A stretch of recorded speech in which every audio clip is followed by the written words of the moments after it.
everyone, welcome to another Wacky Wednesday. This week we have young artists and we are featuring Pablo Picasso, whose painting style was called Cubism, but he did try many other styles throughout his art career. Pablo Picasso was born in southern Spain, October 25th, 1881, to an art teacher and his wife. Pablo's mother said he started drawing before he could talk, and at the age of 13, he won a place at an art school. Like many great artists, he dropped out of art school because he found the lessons boring and the information taught to be greatly disappointing. After he left art school, he moved to the capital of the art world, Paris, France. This is when he began to paint moody, blue-toned paintings of outcasts and beggars on the streets. This time became known as his Blue Period. Pablo had no money. He shared a cramped apartment with many others, and they took turns sleeping in the apartment's only bed. He was desperate, and he even burned his own pictures to heat the home. Slowly his pictures changed from blue to pinks and oranges. This was known as his Rose Period. It is after this period that he became more daring and experimented with different styles.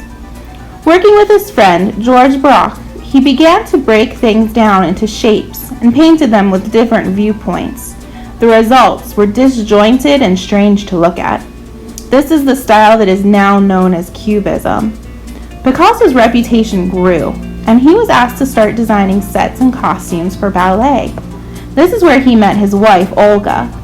Because of his wife, he changed his style again, this time painting huge, dreamy paintings of strong and serene women.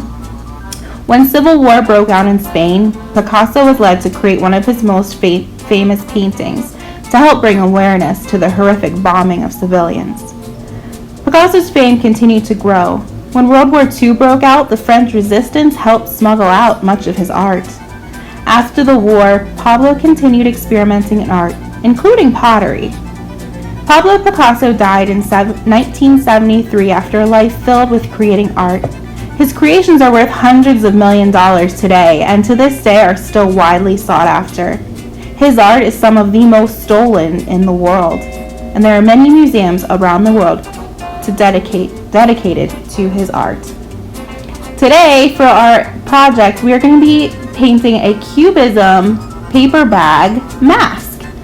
So the materials you'll need are a paper bag from the grocery store, some construction paper crayons or regular crayons, and some oil pastels if you have them. You can also use paint or whatever materials you have at home. I'm going to gather my materials and get set up, and I will see you pretty soon.